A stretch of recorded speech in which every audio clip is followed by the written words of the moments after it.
Fala pessoal, bom dia, boa tarde, boa noite. Estamos aqui para mais uma semana para falar um pouquinho sobre o mercado pecuário, mercado de grãos. A gente está caminhando aí já para a última semana, né, do mês de setembro, entrando aí no último trimestre do ano. E, em resumo, né, acho que o que a gente tem de novidade, na verdade, é só a renovação de máximas no mercado pecuário, né? Se eu pegar aqui, eu estava até olhando os indicadores, né? A gente está com o maior preço do bezerro, que foi atingido ontem, dia 23 de setembro, né? Referência CPEA, o maior preço do bezerro desde 19 de dezembro de 2023, ou seja, máxima do ano. Se a gente for olhar o preço do boi gordo, né? CPEA, a gente teve ontem o maior preço desde 23 de maio de 2023. Preço ontem, só para informar a todos, né, que a gente teve a referência de 261,70 para o estado de São Paulo. Se a gente for olhar o preço do bezerro, 2.138, maior preço desde 19 de dezembro de 2023. E, em grande parte, olhando para, no caso do boi gordo, né, acho que o que a gente tem visto e um dos grandes causadores, digamos assim, desse preço melhor no quesito valorização, né, está sendo a escala de abate. Se a gente pegar os níveis de escala de abate, seja na média nacional, seja na média dos estados especificamente, né, a gente está vendo um recuo muito forte. Em alguns estados com 5 dias, 4 dias de escala de abate, né, Mato Grosso do Sul falando em 5 dias, Paraná em 5 dias, a Goiás em 5 dias de programação de abate preenchidas, né, então os frigoríficos com escalas relativamente curtas, né, no níveis que chamam a atenção pelo encurtamento dessas programações, e a média nacional atingindo aí o menor nível de escala desde outubro do ano passado, né, com mais ou menos aí 6 dias de escalas feitas na média nacional. Alguns estados mais alongados, né, a gente vê Rondônia e Tocantins com as escalas mais alongadas, mas de maneira geral a gente está vendo esse encurtamento das programações de abate dos frigoríficos, seja pela questão de oferta, seja também porque eles estão acelerando, né? Ainda tem um grande volume, uma grande concentração frigorífica para abate de animais. Então, em resumo, acho que o que a gente tem visto nesses últimos semanas barra meses, essas renovações de máximas aí, seja do ano de 2024, seja lá desde maio de 2023. A referência paulista pro boi gordo caminha, pelo menos na nossa visão aí, para encontrar o 265, 270 nesses próximos dias barra semanas, né? A gente tem visto um volume de negócios maior saindo aí na casa dos 265.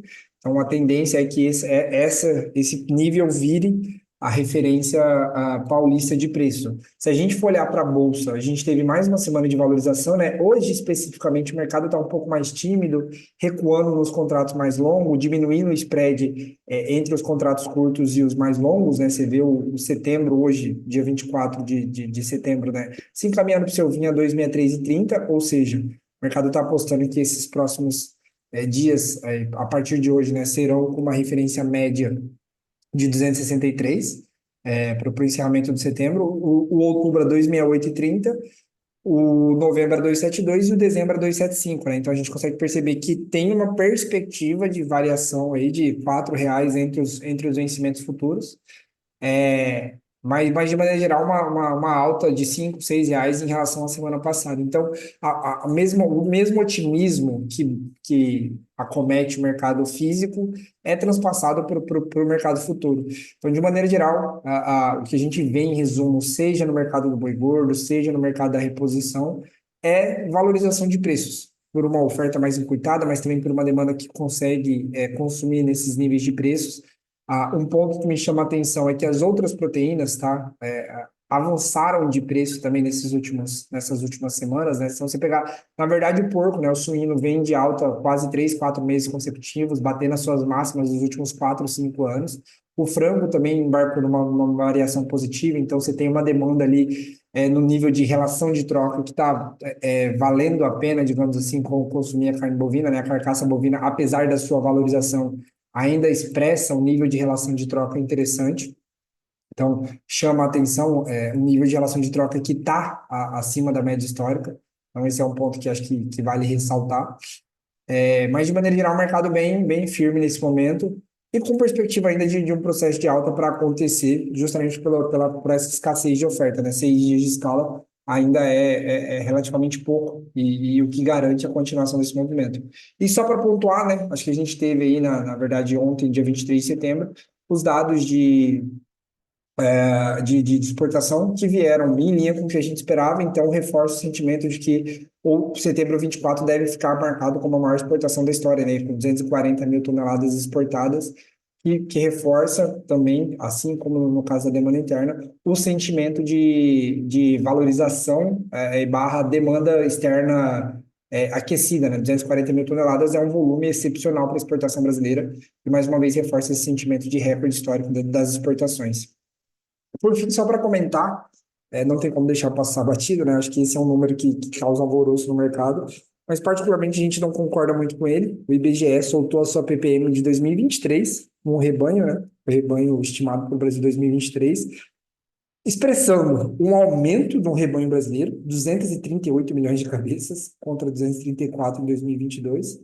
Então, chama a atenção porque a gente poderia até debater o número, mas é o crescimento que mais me chama a atenção, é mais do que o número em si, que a gente já via que vinha de um background estranho, mas crescer durante o ano de 2023, em que a gente teve um forte descarte de fêmeas, é o que mais me chama a atenção e coloca a pulga atrás da orelha de como o IBGE tem feito essa metodologia aí, que particularmente acho que precisa talvez aí de uma revisão, principalmente pelo contexto em que a gente vê que seja outras entidades, como a SDA, pontua uma diminuição do rebanho brasileiro em 2023, assim como os próprios números do IBGE de abate, né, os números verificados ali via abate de plantas frigoríficas com inspeção federal, municipal, estadual, apontam para um grande descarte de fêmeas, né? Então, se está descartando fêmea, obviamente você tem uma probabilidade de redução de rebanho, ou pelo menos estagnação, né? E não foi nenhum caso,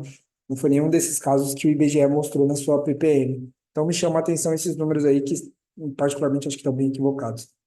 Mas é isso, acho que de resumo para essa semana, a gente tem esses indicadores aí que reforçam esse sentimento altista para o mercado do boi gordo.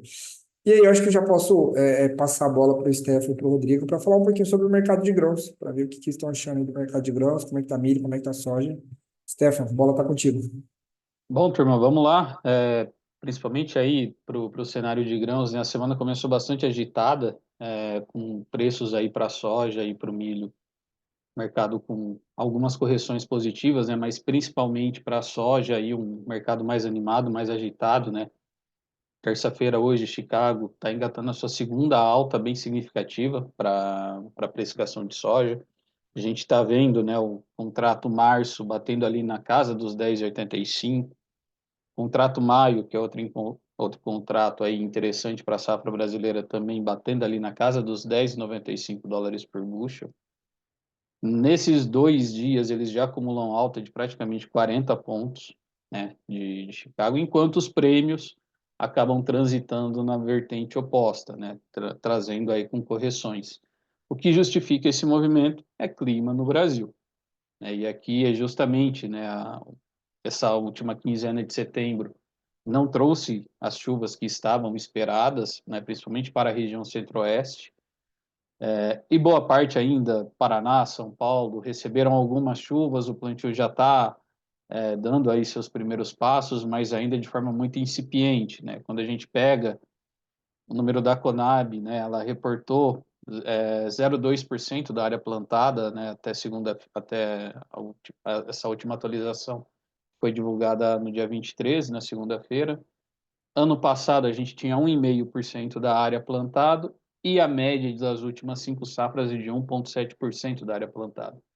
Então a gente está com atraso de plantio. Olhando as previsões, esse atraso ainda vai continuar e vai abrir um delta, um delta mais expressivo aí nas próximas 2 semanas, até uma normalização do cenário climático. E isso faz o quê? Olhando principalmente para a precificação da soja. Se o Brasil vai atrasar plantio, ele contando que a safra de soja seja normal, mas olhando somente o ciclo de produção, essa soja vai demorar mais para chegar no mercado. E isso faz o quê? Acaba acarretando uma mudança, né? uma trajetória aí de demanda indo comprar mais soja norte-americana E como Chicago precifica o movimento de Estados Unidos, que por mais que está em colheita, né, a safra norte-americana, esse movimento de demanda para a soja norte-americana acaba sendo positivo para Chicago. A gente teve uma soma de um fator também, que foram anúncios aí de estímulos econômicos por parte do Banco Central chinês, movimentando aí suas alavancas, né, tentando dar mais estímulos econômicos para a China, para a resposta econômica e geração de emprego, renda, né, uma melhora da percepção, trazer aí mudanças para a percepção também do PIB, né, que até então, nesse ano de 2024, os números que vieram, né, abaixo das expectativas do mercado e trabalhando aí com correções negativas, não trazem sinais positivos para a demanda, principalmente para a China, que é o maior comprador de soja do mundo e também envolve aí outras commodities. Mas acho que a soma desses dois fatores é o que está precificando essa alta de Chicago.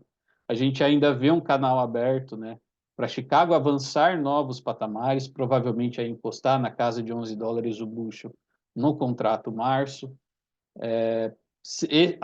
tendo a manutenção desse cenário, dependendo também de como vier o comportamento das vendas de soja dos Estados Unidos. Então, nesse curto prazo, a gente vê um Chicago mais estressado, dando oportunidade para avançar na comercialização, né? Seja na comercialização a termo, seja no hedge via bolsa, enfim, dentro das estratégias aí de uma trava de Chicago ou de uma trava de preço em reais por saca, a gente está começando a ver alguns movimentos aí que já trouxeram 2, 3, até 4 reais de alta no mercado para a soja 24 e 25 nessa semana. Então, esse movimento positivo só vai, né, ele tende a dar uma arrefecida quando o cenário de clima no Brasil trouxer uma melhora e o plantio destrinchar.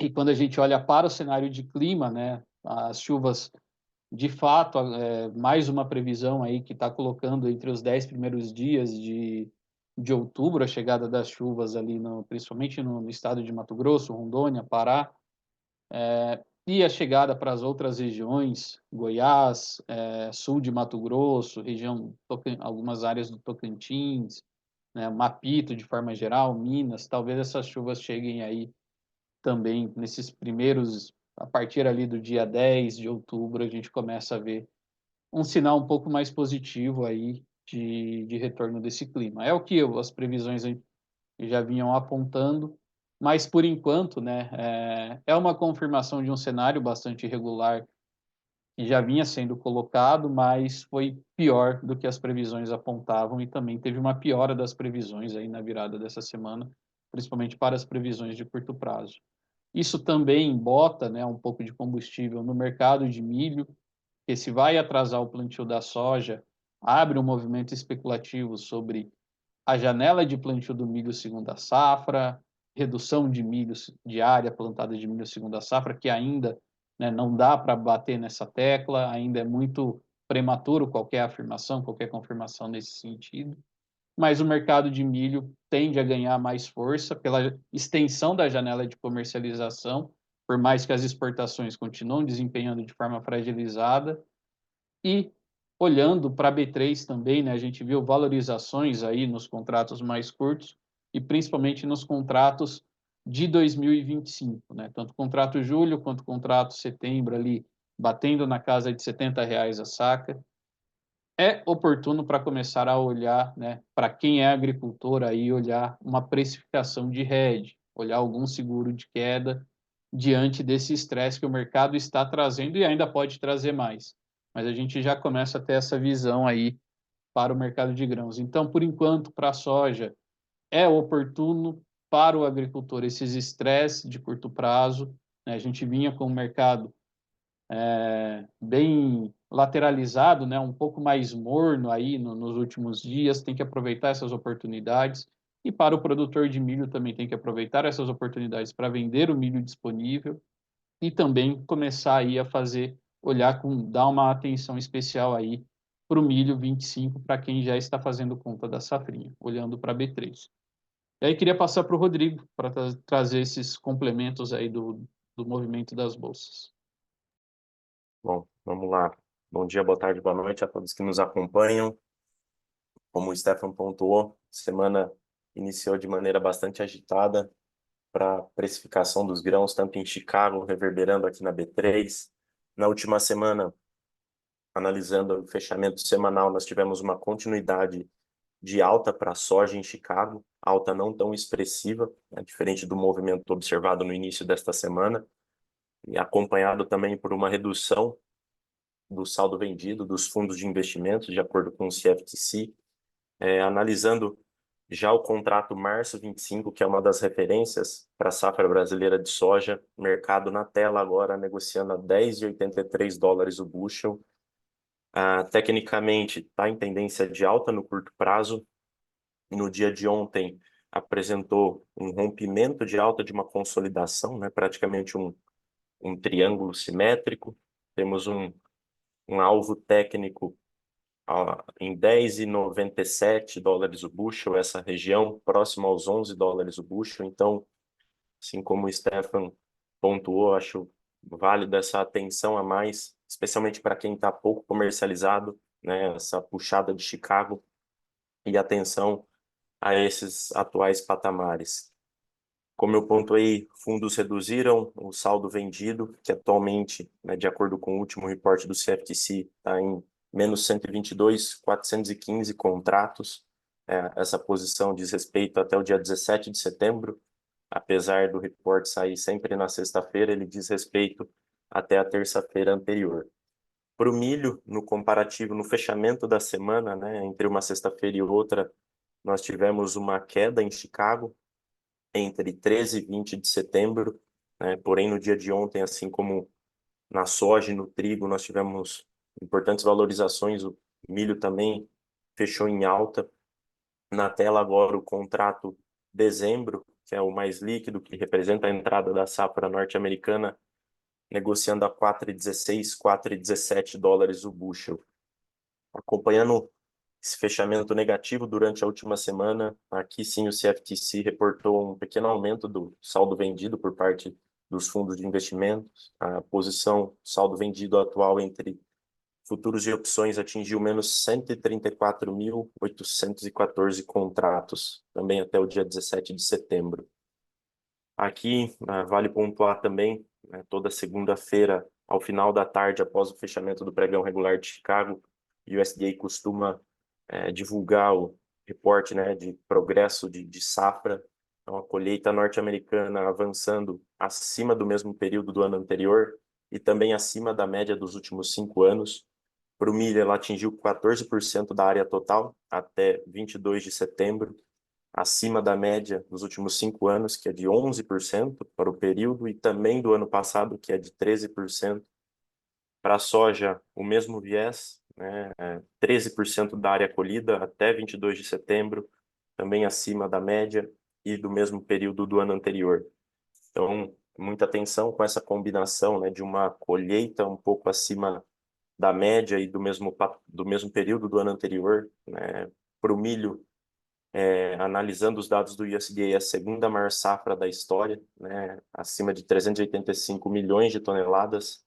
Para ser mais exato, acho que é 385,73 milhões de toneladas.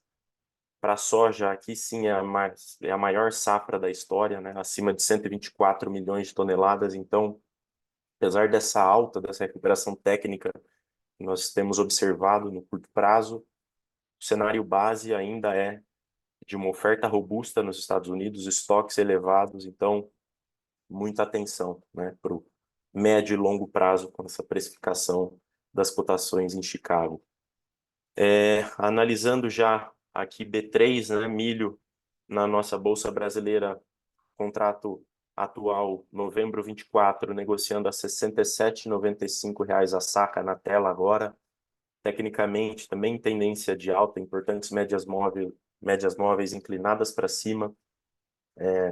Parece seguir em busca aqui da resistência, né, de curto prazo, que é 68 e 64 para esse milho em novembro 24, e um suporte de preços um pouco mais afastado. Foi o fundo marcado aqui no dia 19/9 em 65,85. Então, acompanhando Chicago, viés de alta para o milho aqui na B3, né, analisando tanto novembro quanto o janeiro 25 já acima da referência dos R$ 70 a saca, para ser mais exato, 70,81. E já só fortalecendo aqui, vi que o Iago comentou agora mais cedo sobre a relação de troca, a relação no spot, né? Pegando só o fechamento do CPEA no dia de ontem, milho CPEA Campinas e o boi CPEA, né? Base São Paulo, essa relação está um pouco mais forte até, né? Melhor do que a troca futura, 4,17, analisando o fechamento da segunda-feira, né? Do dia de ontem. E quando a gente analisa a troca futura, né, o BGI-X24 sobre o CCN-X24, agora mais cedo estava 4,02, 4,03, também bem interessante, acima da referência dos 4, que a gente já comentou há não muito tempo atrás, né, acima de uma média histórica, então também atenção com esses níveis de relação de troca. Eu queria aproveitar e pontuar também sobre esse movimento do boi, né, bem expressivo, né, uma análise um pouco mais gráfica aqui, né? Por outubro a gente não teve a marcação de um topo nos últimos dias, né? Mas eu coloco aqui a referência dos 270 como uma resistência aqui de curto prazo, né? Se o mercado perder a mínima de ontem, aqui sim a gente vai observar uma inflexão de preços e de fato a confirmação de um topo no curto prazo. O mercado negociando na tela agora a R$ 268,10 a arroba, muito forte, né? Ele não, se a gente pegar toda essa perna de alta, o mercado ele não teve uma correção no preço, né?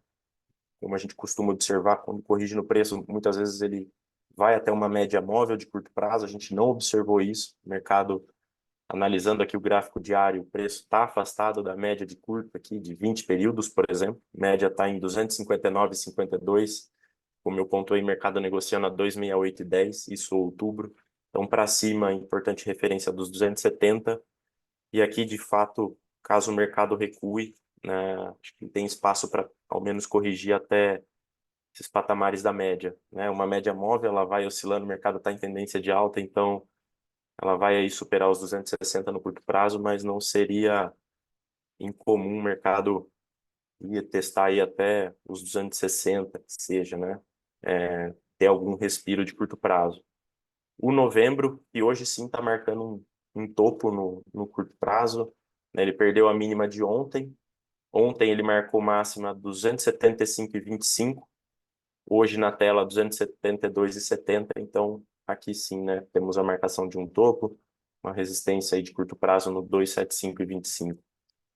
Acho que esses são os principais pontos aí, tanto para grãos, né? Esse cenário mais técnico, e para o boi também. Show de bola, Leon. Mais uma semana aí, a gente vai nesse contrato futuro avançar bem. Em relação de troca, interessante também para boi e milho, acho que é bom pontuar isso aí. É isso, turma.